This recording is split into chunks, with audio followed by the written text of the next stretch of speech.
Sou Peter Panagori, cresci fora de Boston, Massachusetts, em uma cidade chamada Marlborough. Meu pai era arquiteto, minha mãe, enfermeira. Tínhamos, eventualmente 5 filhos na família. Crescemos meio que entre. Não conheço os alvoroçosos anos 50 e os loucos anos 70. Muitas mudanças culturais ocorreram na nossa vida familiar. Em resultado disso, minha irmã mais velha, Andrea, ela fazia parte do tune-in, acender e desligar. E ela fugiu de casa aos 14 anos. Ela era minha amada irmã. E então, de repente, cheguei em casa da escola um dia. Eu era um calouro no ensino médio. Havia uma nota na mesa da cozinha. Ela estava deixando a casa. Eu não entendia o que significava. Mas nossa família mergulhou em turbulência da noite para o dia. E meu pai foi atrás da minha irmã. E ele a procurou e a buscou por meses. Isolou minha família. Até então, minha mãe e meu pai eram super amorosos. Tínhamos uma família realmente ótima. Porque tínhamos um bairro grego perto de casa. Tínhamos primos e uma bisavó. E havia a comunidade, as danças gregas e a comida. E então minha mãe também tinha primos na cidade. E tudo isso. E tudo acabou quando minha irmã desapareceu. E então, é claro, na primeira oportunidade saí. Em casa, tentei desistir da escola. Meus pais me convenceram a desistir. Ao invés de desistir da escola, participei do Programa Nacional de Intercâmbio de Estudantes. É por isso que fui para Montana no início. Fiz muitas coisas. Juntei-me à Patrulha Nacional de Esqui. Então, juntei-me ao Clube de Atividades ao Ar Livre. Fui esquiando em áreas de fora das pistas. Então, quando chegou a primavera, decidi por ser membro do Clube de Atividades ao Ar Livre, que talvez encontraria uma viagem para fazer. Então, este rapaz afixou um panfleto. No quadro de avisos, disse que faria um esqui de 8 dias no backcountry. Um dia de escalada no gelo em Colômbia Britânica e em Alberta, Canadá. E eu pensei, bem, isso é perfeito. Então liguei para ele e perguntei, você encontrou alguém para acompanhar? Eu era um patrulheiro de esqui de primeiros socorros. Ele havia sido treinado como alpinista de gelo certificado. Eu fiz acampamento no inverno, ele também. Decidimos fazer isso. Então partimos. Dirigiu seu carro até a Colômbia Britânica. Fizemos esqui de backcountry e caverna de neve, no meio de março e com cerca de 10 pés de neve. Teve muitas aventuras lá. Uma foi perigosa na nossa primeira noite, mas, de modo a não congelarmos, usamos nossas habilidades de sobrevivência para nos preparar. Naquela noite, na primeira noite, e aprendemos a confiar um no outro imediatamente. Tivemos essa maravilhosa aventura. Snow caving, que terminou quando saímos de esqui. E fomos para essa escalada de gelo de um dia. Eu era um mochileiro. Eu já escalara em várias regiões diferentes. Aqui na Nova Inglaterra. Muitos rangos em Wyoming e Montana. Mas nunca fiz escalada em gelo. Eu usei muitas cordas, fiz escalada livre. E escalada em rocha e montanhismo. Mas nunca gelo e então o gelo era. Não estava preparado para a escalada de gelo. Tive que pegar emprestado ou encontrar qualquer equipamento que pudesse usar. Arranjei-me com o que tinha disponível. Tive bons crampons e botas de 1960. Botas de esqui de couro rígidas. Eu tinha lã e roupas adequadas. E um ice axe e um martelo. Deve usar 2 picaretas de gelo para escalar. Mas eu só tinha um. Decidi que era jovem o suficiente e forte o suficiente. Que eu subiria com um machado e um martelo. E Tim concordou. Pensamos que podíamos fazer isso. E a questão sobre o machado é... Você pode plantá-lo, soltar e descansar. Pode plantear o martelo e nunca soltar. Sempre precisa segurá-lo. Não pode relaxar. Isso significava colocar muito estresse em meus antebraços. Isso significou que meus músculos se exaustaram. Muito mais rápido que todos os outros na escalada. A escalada de gelo é um estado hiperfocado. Esteja onde você está. Você não pensa no futuro. Você não está pensando no passado. Você está pensando exatamente no que está fazendo. Onde você está, que é perfeito para mim. Adoro esse espaço de hiperfoco. E então estávamos ambos hiperfocados. Nossa escalada foi sem incidentes. Além do esgotamento muscular, atrasou nossa escalada significativamente. Assim, quando chegamos ao topo da subida, o sol já estava se pondo. Muitas equipes já estavam descendo 1 hora antes, 2 horas antes de começarmos a chegar ao topo. A dificuldade era que não dá para simplesmente virar e descer. Não pode dizer que já teve o suficiente. Vou apenas descer o caminho. Não há trilha para descer. Deve seguir a rota. E a rota sobe. E então vai para o outro lado e desce. Não pode simplesmente descer. Chegamos ao topo da subida ao pôr do sol. E a temperatura caiu 30 graus. Eu realmente não sei, mas caiu significativamente e rapidamente. Isto foi em março, nas montanhas rochosas canadenses. Está muito frio, é uma verdadeira selva. É muito perigoso. Sabíamos disso antes de entrar. Estávamos despreparados para passar a noite expostos. Em nossa defesa, ninguém mais estava preparado para passar a noite exposto. Ou era uma subida diurna. E então você leva equipamento para a escalada diurna. Foi um erro fatal. O sol se pôs e os tremores começaram de imediato. A hipotermia começou a se instalar. Minha mandíbula rangia como em um desenho animado. Minhas mãos tremeram, meu corpo estremeceu. E então, escureceu e as estrelas surgiram, e nós estávamos aterrorizados. Devido ao meu passado em patrulha de esqui, eu sabia o tempo que tínhamos para descer. Antes de nos rendermos, se ficássemos onde estávamos, nós iríamos morrer, sem dúvida, mas estávamos a 500 ou 600 pés de altura, no escuro, em gelo e rocha. Tim levantou a corda no meio disso, e em vez de estender a corda, ele se enroscou. Isto é o que ocorre com a hipotermia. Você começa a cometer erros. Tim pegou o comprimento da corda. Ele amarrou a corda em si mesmo para a nossa travessia. E eu amarrei um pedaço de corda. Eu me distanciei um pouco. Amarrei uma corda ao meu redor. Eu segurei a corda e a coloquei sobre o ombro. Parafusos e mosquetões, começamos esta travessia.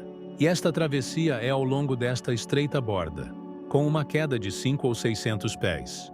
E atravessamos com muito cuidado. E com cautela, pois a cada passo que dávamos, sentimos nossa energia se esgotar, porque não tínhamos mais comida conosco. Nós bebemos toda a água e falar estava se tornando difícil. Quando sua mandíbula está rangendo, é muito difícil falar. Realizamos essa travessia com todo o nosso foco. E uma pequena árvore emergindo da montanha é o único que você deve pegar. Um pedaço de nylon, fita plana e amarrada em nudo quadrado. E faça um laço com ele. E amarramos na árvore. E então coloque a corda de escalada nas 2 voltas e deixe-o pendurado para que, quando você chegar ao próximo fundo da descida, apenas puxe essa linha. Decidimos que era demais. Custa muito dinheiro corda de escalada. Não queremos perder este pedaço de corda. Decidimos contra a razão. Passar a corda pelo tronco da árvore. E descemos apenas na corda, porque achamos que conseguiríamos. Ao chegar ao fundo, descemos repelindo e pulando. E então há esse espaço onde já não estamos mais saltando. Havia uma sobreposição invertida de apenas espaço vazio, para você deslizar pela corda. Para este próximo pouso, desci em segundo e eu desci da corda. E eu peguei a corda e puxei, e não soltou. E eu me levantei, e vi que estava preso, e Tim tropeçou. Agora, nossa coordenação está começando a falhar. Ele pega a corda comigo. Nós 2 puxamos, mas não conseguimos soltar. Ambos colocamos todo o peso em cima. Estávamos pulando nessa coisa, e agora estamos em pânico. O que resta é reacender. Eu peguei o comprimento da corda de escalada, e eu envolvi-o em meu corpo, e eu deitei na neve. E eu o torci o máximo que pude ao subir. E Tim começou a subir este espaço vazio. Sem proteção, ele avançou um pouco. E meu rosto estava na neve. De repente ele gritou: "Estou caindo!" Tentei rolar para o lado um pouco. E não sei até onde ele subiu. Mas quando ele caiu, talvez a bota ficasse presa no loop ou algo aconteceu. Mas isso soltou a corda e ele caiu na neve profunda. E eu rolei para o lado e ele se levantou, estava bem e eu também. E nós nos alegramos, tudo bem. Vamos pegar a corda e seguir para a próxima. Então atravessamos. Agora estamos totalmente fora da neve. Saímos do gelo e estamos só em rocha. E anéis de ferro com mosquetões e correias. Nesta montanha, há 2 pregos de ferro com epóxi e mais um mosquetão para segurança. Este é o lugar onde as pessoas vêm para escalar e descer de rapel. Agora, finalmente, vamos conseguir. Apenas uma descida e uma cordada restantes. Agarrei um extremo da corda e amarrei ao meu equipamento. Levou a outra extremidade, chamada de extremidade amarga de uma corda. E você joga o extremo amargo para o lado, mas ao puxar a corda para baixo, o fio atravessou este canto. E em algum lugar, ao virar da esquina, a corda ficou presa em algum tipo de V. Não sei como aconteceu, mas a corda ficou presa. E no meu primeiro puxão engasgou. E não pude puxar mais. E estou puxando a corda, mas não consigo liberá-la. E não consigo romper a corda, porque a corda está enrolada nesta borda e agora estamos em sério apuro. Apenas tenho um extremo da corda. Agora estamos realmente muito presos. E a hipotermia avança. E a noite fica cada vez mais fria. Toda a noite, o meu terror crescia cada vez mais, e aumentando, simultaneamente a isso, havia outra parte de mim que estava dirigindo. Claro, dentro de mim e eu. Eu sinto como se estivesse tocando minha mente mamífera original de sobrevivência. Ao perceber, nenhuma força de vontade me impulsionaria, ao invés do medo subir para me dominar. Fiquei calmo e sereno. Aceitei minhas circunstâncias. Eu sabia onde estava e o que iria acontecer. E lembro que eu tinha assistido. Este filme tem sido popular recentemente, alguns anos atrás. Pequeno Grande Homem, com Dustin Hoffman. E nele, há um personagem famoso. Ele é o ancião sábio da tribo. Cada dia ele sai do seu tipi e diz: "Hoje é um bom dia para morrer." E penso em mim mesmo. Hoje é uma boa noite para morrer. É tão lindo aqui, há milhões de estrelas, todas as cores imagináveis. E eu via os tamanhos deles, nunca. Sabe, onde moro, todos são mais ou menos do mesmo tamanho. Mas você pode ver tamanhos, brilhos, cores e conjuntos de estrelas e galáxias. E a neve reflete nas montanhas, do outro lado. E eu ouvia o rio lá embaixo. E era tão lindo. E eu sabia que não havia como escapar. Nessa época, esta peça se instaurou em mim e eu estava triste. Estava triste por meus pais terem perdido minha irmã, e eu ia dar a meus pais esta outra tristeza. Mas não havia nada que eu pudesse fazer. E essa paz, apesar disso, eu me senti tranquilo. E então comecei a sentir calor. Pessoas são frequentemente encontradas nuas por se sentirem quentes. Então, acabei ficando quente e abri o zíper do meu casaco. E Tim começou a gritar comigo: "Feche sua blusa de novo", e eu respondi: "Que se dane. Não vou fechar meu casaco porque estou quente." Enquanto isso, continuo puxando a corda. E então começo a adormecer. Mas não era como me aconchegar no travesseiro. E foi como se uma cortina caísse, bum! O cenário desce, eu adormeço. Eu tenho escuridão, estou fora. E então, bati a cabeça com o capacete na rocha. E acordando, percebo que estava dormindo. Subir de novo na corda de segurança. E puxo a corda novamente. Repetir este processo, não sei quantas vezes. A última vez, após adormecer, eu me levantei novamente. E ao me levantar, sinto o último sintoma da hipotermia. Qual é a visão de túnel? Há um grande círculo negro ao meu redor, a uma distância de morte. E começa a se fechar rapidamente, como um cenário com luz de palco caindo no negro. Lembro-me dele olhando ao redor e para cima. E estou olhando para o lado e para baixo, para o rio. E à medida que se fecha, acho que estou desmaiando de novo. Mas também estou pensando, desta vez é diferente. Esperava que com o encerramento, que seria a escuridão da cortina caindo. E eu estaria dormindo, mas desta vez, quando escureceu, não adormeci. Estava acordado, tudo se torna negro e continuo consciente. Agora estou confuso, não sei o que está acontecendo. Por quê? Onde está a montanha? Sinto como se tivesse os olhos abertos. Mas tudo o que vejo é escuridão. E todos esses pensamentos passam pela minha mente. A escuridão aumenta cada vez mais.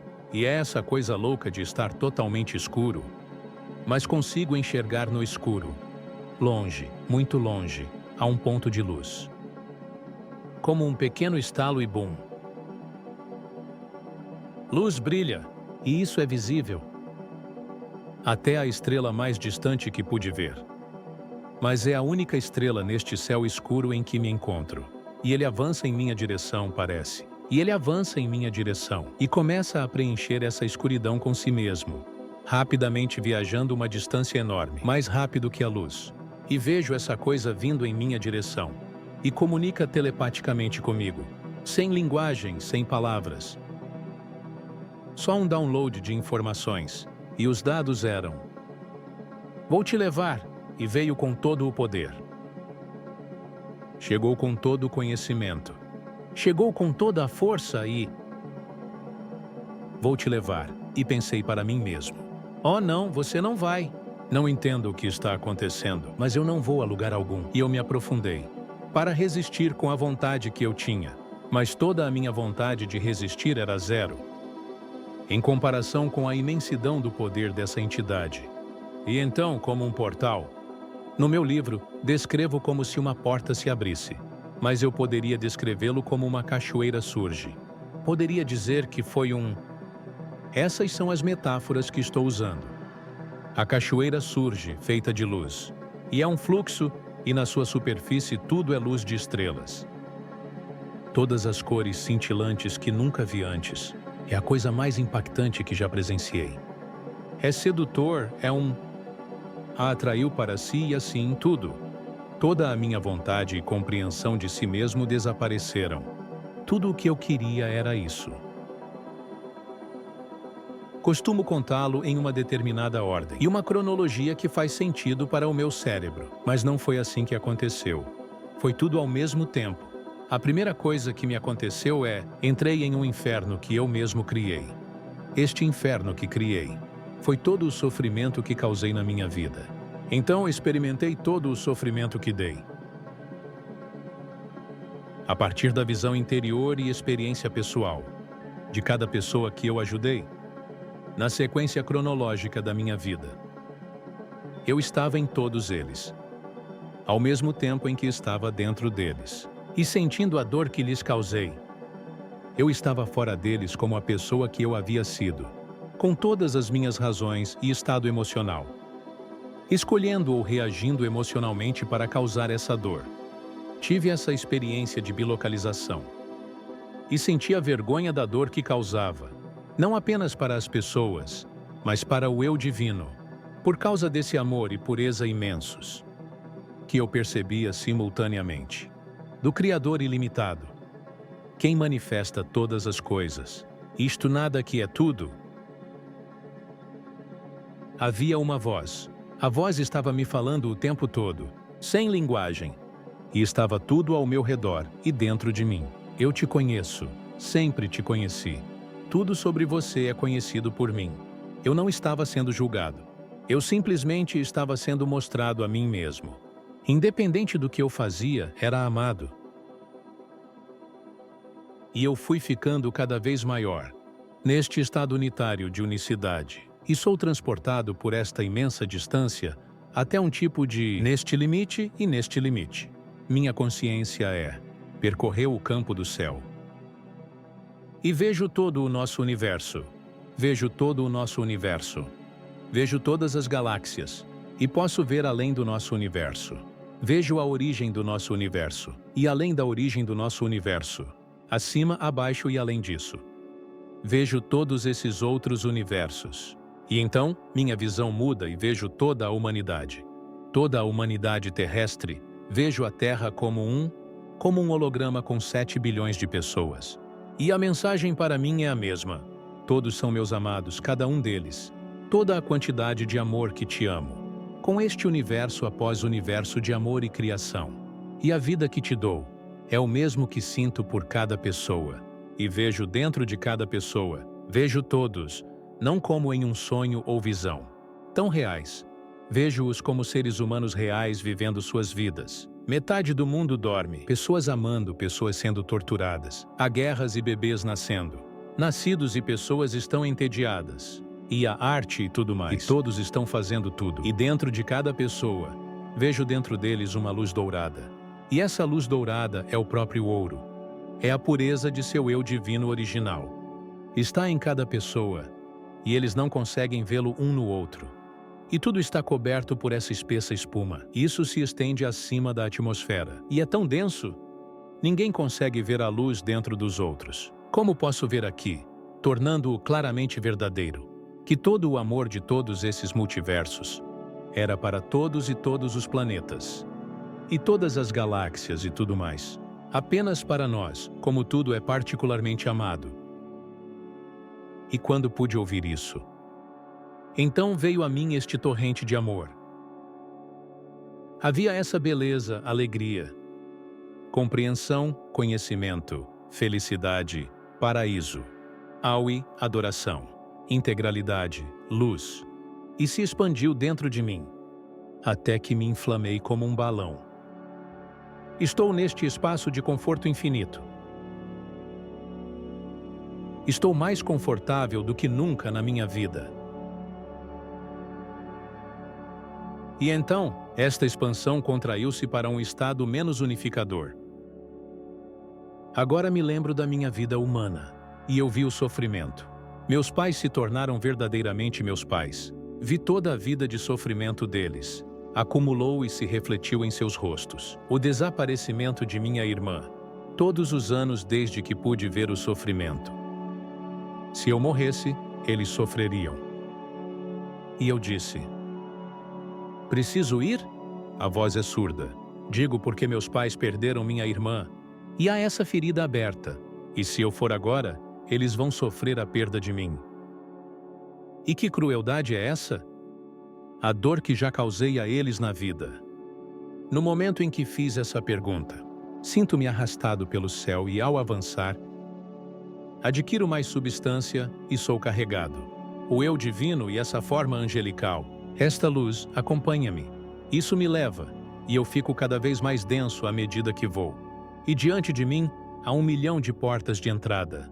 Todas elas levam de volta a este corpo. Mas estão todas essas portas à minha frente. E todas elas são vidas a escolher. Viver, a voz divina me diz. Escolha e me mostra todas essas possibilidades. E diz: escolha-me. Escolha a luz. E eu penso, agora escolho um pouco de mim. Quero um pouco de autonomia, quero criatividade, quero um pouco de liberdade na minha vida. Então eu não escolho totalmente a luz. Eu escolho fora disso. E essa é a minha porta e eu entro. Nesse instante é onde estou. E eu acelero por este túnel. E no processo dessa rematerialização, fico cada vez menor e mais compacto. E mais esmagado, cada vez menor e menor. Até me sentir incomodamente comprimido. Dentro desse ser divino, então, como um parafuso de gelo, fere-me neste corpo e me enrosca nele. Diretamente em mim mesmo. E tenho essa experiência de ser como um gênio em uma garrafa enorme. Poder imenso, espaço de vida minúsculo. E sou forçado a entrar nisto.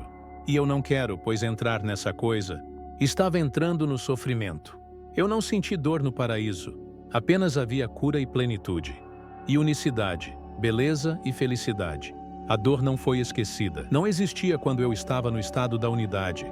Agora estou dentro dessa coisa e estou como se estivesse preso neste recipiente. E estou acordado neste container. O que é isso? Onde eu estava? O que está acontecendo? E então, de repente, o meu cérebro volta a funcionar. E começo a pensar e a ouvir. Por fim, consigo ouvir gritos. Abri os olhos e lá está Tim agachado, me olhando. Meu Deus, ele está chorando e... Você estava morto. Se você morresse, eu também morreria. Ele me puxa para cima, está chorando e... Ele está gritando, muito abalado e desolado. E tudo isso se desvinculou de mim. De alguma forma, eu estava testemunhando isso. Eu me via neste lugar com o cara. E de alguma forma eu estava acima disso. Eu olhava para baixo, através do meu corpo, para este mundo. E eu estive em 2 lugares ao mesmo tempo. Eu estava nesta forma física, mas também o via de fora. E ele diz, puxe a corda. Eu puxo a corda, ela se solta. Descemos, cuidamos da hipotermia. A barraca tinha uma chaminé e uma ventilação para o fogão. Então, acendemos a estufa dentro da barraca. E nós subimos em nossas camas de dormir. E aquecemos a água lentamente. Sabemos que bebemos água quente. Água mais quente, água mais quente. Comida quente, comida mais quente, comida quente, água quente. Finalmente recuperamos nossas temperaturas. Por volta do nascer do sol, entramos no carro e ligamos o aquecedor. Ficamos no carro por um tempo. E não pude contar a ele o que me aconteceu. Tinha medo de que ele não me acreditasse. Eu não tinha palavras para dizer. Não entendo o que me aconteceu. Então eu não disse nada. Comecei o meu longo silêncio. E a partir daí, eu fui outra pessoa.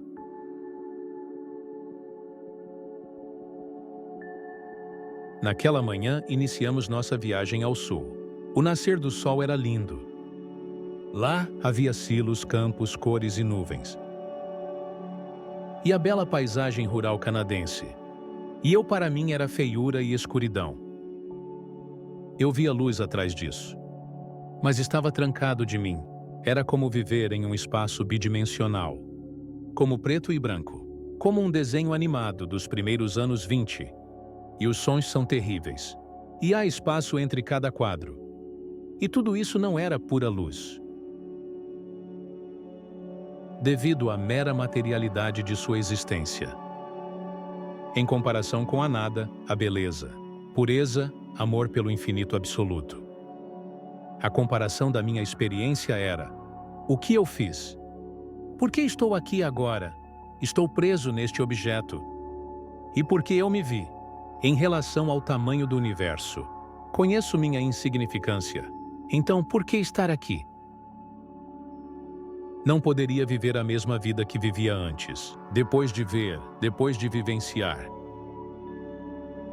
Tudo o que me restou foi este desejo de longa data, esta luz dentro de mim que diz: sou eu. Procure por mim, e era pequeno em comparação ao que eu tinha. Então, decidi seguir em frente. Mas para fazer isso, tive que mudar o rumo da minha vida. Tive que aprender a mergulhar dentro de mim. Tive que aprender a sabedoria antiga. Antes de mim, para entender aonde poderia ir. No meu mundo eram pessoas como Emerson e Thoreau, e Blake, Coolidge e Wordsworth, e um pouco das Upanishads, e em alguns escritos orientais mais antigos. Então, escolhi a vida de busca. Ao mesmo tempo que minha vida de silêncio, eu pratiquei meu exercício interior, minha meditação, meu Kriya Yoga. E quanto mais eu me afastava, na minha vida interior, quanto mais a luz crescia dentro de mim. O uso era viver, através da luz do mundo, para a luz. Mas eu também rezava todos os dias. Hoje é um bom dia para morrer. Hoje é o meu dia, leve-me para casa. Não quero estar aqui. Não sou necessário aqui. Então compreendi. Minha vida no mundo tem impacto. Minha jornada em busca do que perdi cria uma radiância dentro de mim. Isso me permite enxergar a luz dentro do mundo. Quanto mais vejo a luz no mundo, mais a percebo claramente. Quanto mais vejo isso em outros seres humanos, quanto mais sei que eles são como eu. E isso é característico de uma experiência mística. É quando o seu caminho muda para o amor.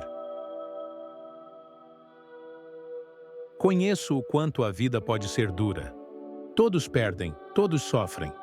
Um dos benefícios de viver uma vida interior, especialmente quando estás à beira do desespero. E tudo o que você quer é ir para casa. É que há um lugar de força aí. Seu eu contínuo e original. A maior força que tenho é saber que vou morrer. Saber quem sou e de onde vim. Sabendo para onde vou. Isso me dá o superpoder de ficar aqui. Porque conheço o final da história. A história termina para todos com bondade. Se quiser experimentar o divino, você precisa limpar a mesa. E isso é uma vida meditativa. Há muitos tipos de meditação no mundo. Alguns de seus movimentos fluidos são do Tai Chi ou Yoga. Algumas das formas de sentar, Zazen ou prática de oração centrada. Sazon pintou uma meditação a cada vez que Rome. Ele escreveu poesia e ele dançou. Tudo tem a ver com foco mental. Fôlego e o fim do eu. O que é meditação? É a interrupção do processo de pensamento. A mentira de quem você é. Sempre voltarás para casa. Ninguém sai daqui sem morrer. Isso é a inevitabilidade. Enquanto isso, sabendo disso, sabe que ainda pode encontrar um caminho para sair, e isso está dentro de você.